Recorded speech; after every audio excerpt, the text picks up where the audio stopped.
More than 2,000 years ago, an alien named Piccolo arrived on Earth accompanied by his disciple, Uzaru. Together they began spreading chaos, conquering entire countries with the help of alien warriors. Humanity was on the brink of extinction until a group of monks created the Mafuba, an extremely powerful technique capable of sealing Piccolo inside a container. That container was hidden near the Earth's core. With his master defeated, Uzaru also disappeared, and humanity was finally able to expand again and restore balance. Unaware that the threat still existed, many centuries later, we meet Goku, a young man who lives and trains every day with his grandfather, Gohan. Although he is incredibly skilled in martial arts, he still hasn't learned how to control his ki. He always ends up losing to his grandfather's favorite technique, which releases a powerful burst of wind that sends Goku flying straight into a pile of pumpkins. After helping him back up, Gohan tries to teach him how to control his energy, but Goku can barely manage to create a small breeze. Later, Gohan gives him his 18th birthday present, an orange sphere.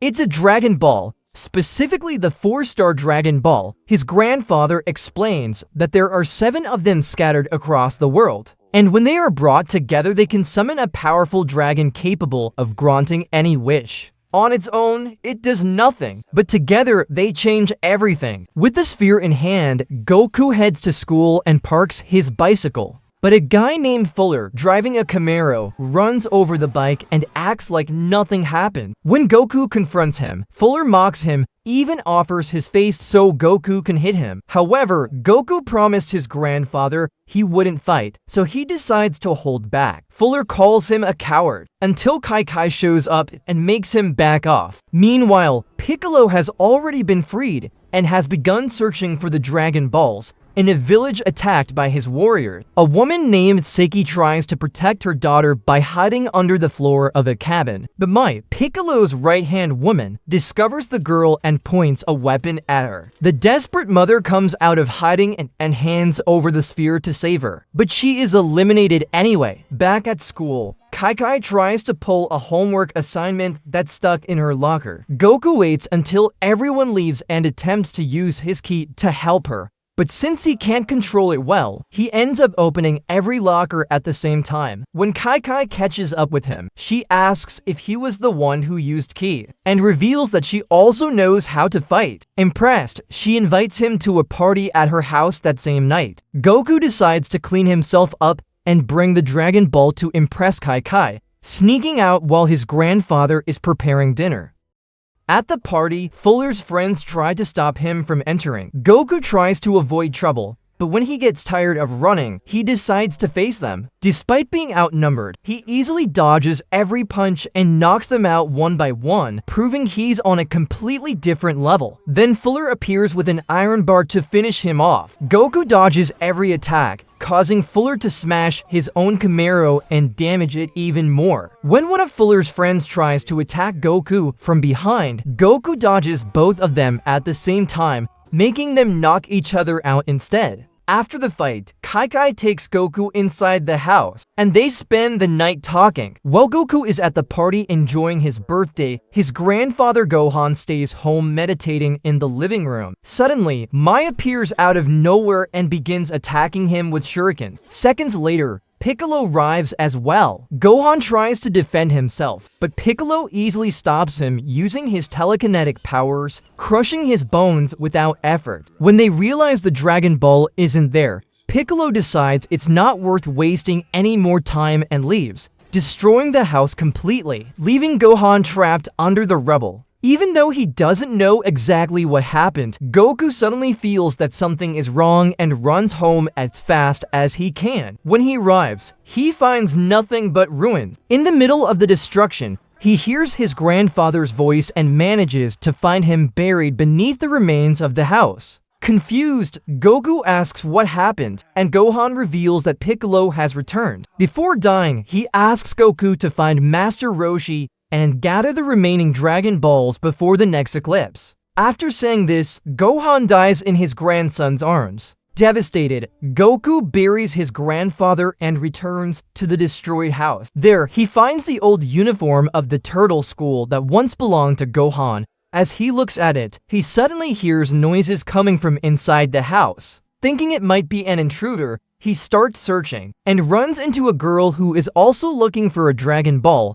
When she sees on her radar that Goku has one, she immediately starts shooting at him, demanding that he hand it over. Confused, Goku explains that the sphere belonged to his grandfather and shows it to her. The girl is surprised when she notices that hers has 5 stars, while Goku's has 4. She explains that her father's sphere was stolen the night before. Goku then tells her that there are 7 Dragon Balls in total, each with a different number of stars. Thinking the girl's technology could be useful, Goku asks for her help in finding Master Roshi and promises to help her recover the rest of the spheres. Although she refuses at first, she eventually agrees and introduces herself as Bulma, using her motorized vehicle. The two travel to the center of the city to search for information about Master Roshi on the internet, but they find nothing. Suddenly, Bulma's radar begins to beep. There's a Dragon Ball nearby. Following the signal, they arrive at an isolated house. Bulma goes in first to search for the sphere, and Goku follows her. While exploring, Goku accidentally bumps into a shelf and knocks several stones to the floor. He quickly tries to pick them up to avoid making noise,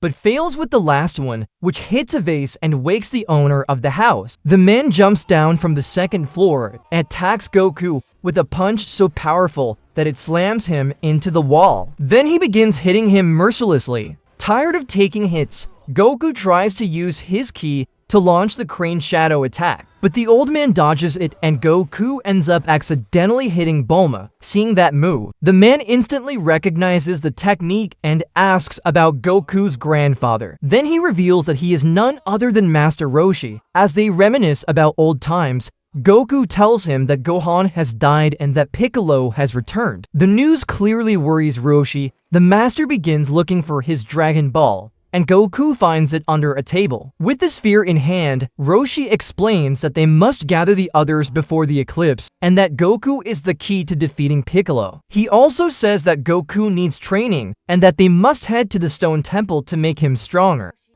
After a long journey through the desert, they arrive at the temple. There, they find Kai training with an opponent. When Goku sees her, he runs toward her, and Kai expresses how sorry she is about his grandfather's death. She also invites him to participate in a tournament that will be held in the coming days. After reuniting with Kai, Goku returns to Master Roshi. At that moment, Bulma appears, saying that her radar has just detected another Dragon Ball, while Goku continues training to improve his control over his ki. Bulma drives through the desert following the signal, until the ground suddenly collapses beneath her and she falls into a massive crater. Almost immediately, Yamaha appears and offers to help them get out, but for a price. When he sees the Capsule Corporation bike, he says he'll take it as payment. Bulma refuses immediately, so they decide to stay in the hole until they find another way out. With little else to do, they set up camp. Taking advantage of the moment, Master Roshi tells them the full story. Centuries ago, Piccolo and Oozaru spread chaos across Earth. To stop them, 7 great warriors sacrificed all of their life energy to create the Mafuber, a technique powerful enough to seal Piccolo away. Now that he has returned, Piccolo is waiting for the Blood Moon, which will occur in 2 days, to free Oozaru and regain control of the world. Master Roshi explains that the only way to stop this is to gather the Dragon Balls and use the wish to banish Piccolo from Earth. Just then, the radar beeps again. Another Dragon Ball is very close. Tired of waiting, Roshi jumps out of the crater and forces Yamaha to throw them a ladder so they can climb up. Afterward, they obtain excavation equipment and begin drilling through the wall of the crater. After digging for a while, they discover a tunnel that leads to the center of a lake of lava. There, on the other side of the magma, lies the Dragon Ball. They try to find a way to cross, but suddenly an army of creatures called Saibamen appears to stop them. Although they are outnumbered, the group manages to defeat them again and again. The problem is that the Saibamen multiply every time they are destroyed. In the middle of the fight, Roshi fires a Kamehameha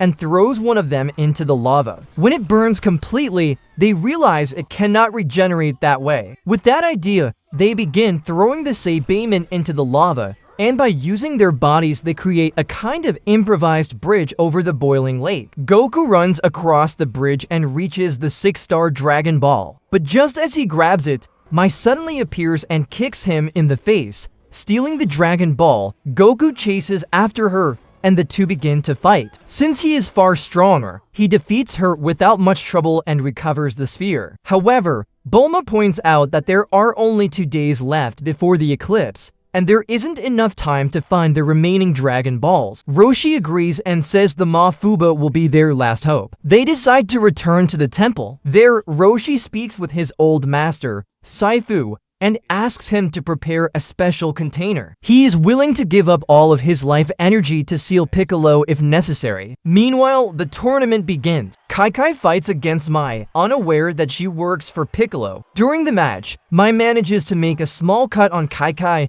and then immediately surrenders, secretly taking a drop of her blood. Shortly afterward, Goku arrives to talk to Kai and apologizes for missing her fight, explaining that he is on an important mission. Later, Goku heads to the training hall, where Master Roshi decides to teach him his most powerful technique, the Kamehameha. After demonstrating it, he tells Goku to practice until he can light all the torches in the room using his ki. Goku tries all night, but he fails. Frustrated, he attempts to light them with a candle to pretend he succeeded. But Kai catches him and tells him that's cheating. Instead of scolding him, she decides to help, sharing some lessons she has learned about focus and control. Thanks to her advice, Goku finally manages to master the Kamehameha.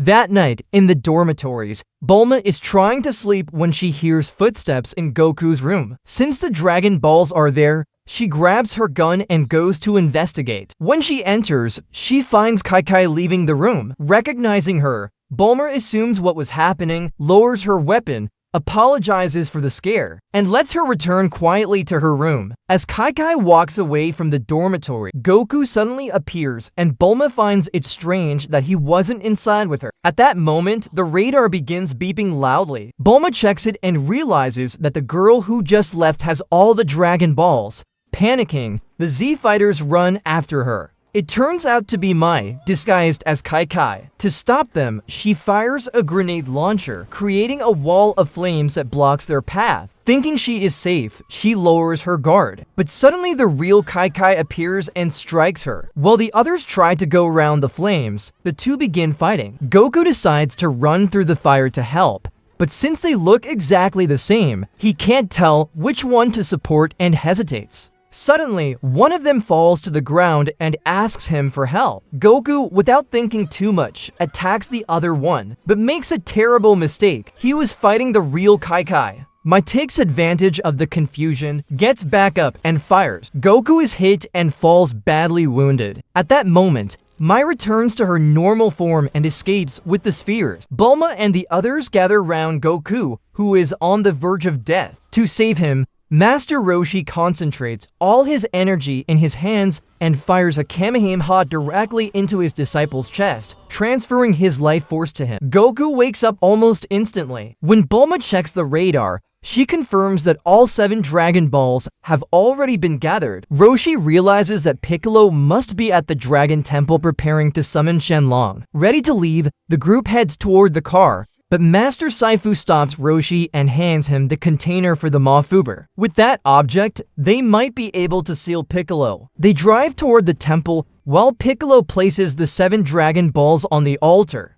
The spheres react and a massive pillar rises from the ground. Goku is now wearing his grandfather's old Turtle School uniform. When they arrive, Yamcha transforms the vehicle into a flying one and they approach the top of the temple. Roshi prepares a Kamehameha to interrupt the ritual, but Piccolo responds with a powerful energy blast. The collision creates a shockwave that knocks the spheres off the altar and destabilizes the vehicle, sending the Z fighters flying through the air.